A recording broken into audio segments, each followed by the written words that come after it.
knowing that the brain can develop, then the question we have to ask is, how do we promote development? And that's a question of, again, conditions. Once more, with the plant analogy, if a plant wasn't developing, we'd be looking at the environment, the nurturing environment. Same with children.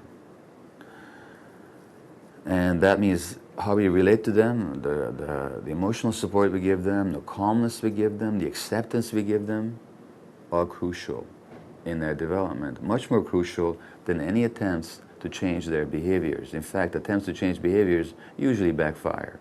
Whether you do it through punishment or reward, they will not get you very far.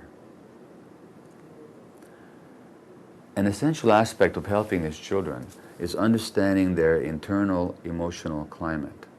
Now, we may say that ADD has to do with hyperactivity, poor attention skills, impulse control, but notice that those are not necessarily problems for the child, at least not problems that the child will recognize in themselves. These are problems for us because they create a nuisance for us. You cannot help a person by looking at them through the prism of how do they inconvenience me. You can only help them if you actually understand their own internal emotional space. And I can tell you, as an adult with ADD, I was in my 50s when I was diagnosed, and as a parent of 2 children with ADD, these emotional characteristics, these internal psychological and emotional aspects are quite debilitating, or can be. And that's why these children and adults need so much support.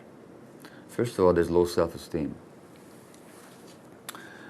Low self-esteem, on one obvious level, arises from the fact that they don't do as well as they know they could. Even if they do well, they know they could do better, a whole lot better. Often they don't do well at all because they can't pay attention, they don't finish their homework, they don't get their assignments done on time, they don't follow instructions well, they lose things, they stumble over things. Physically, they might not be all that adept. Some of them are very adept physically, but many of them are not. So they fail at things. So on the surface level, that gives them low self-esteem, but low self-esteem is a deeper root, which is the lack of connection, because when people don't get you, when they're not attuned with you, you feel on some deep level that they don't see you. And when they don't see you, you think there's something wrong with you. That's how the child works. It's not how we wish the child's brain worked, but that's what tends to happen. Children that don't receive that attuned, non-stressed contact tend to take that personally. And they decide unconsciously but deeply that there's something wrong with them.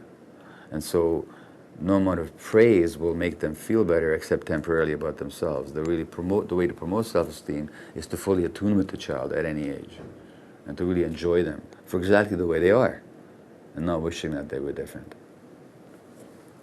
There's frequently a sense of being an outsider, like you're somebody at a restaurant with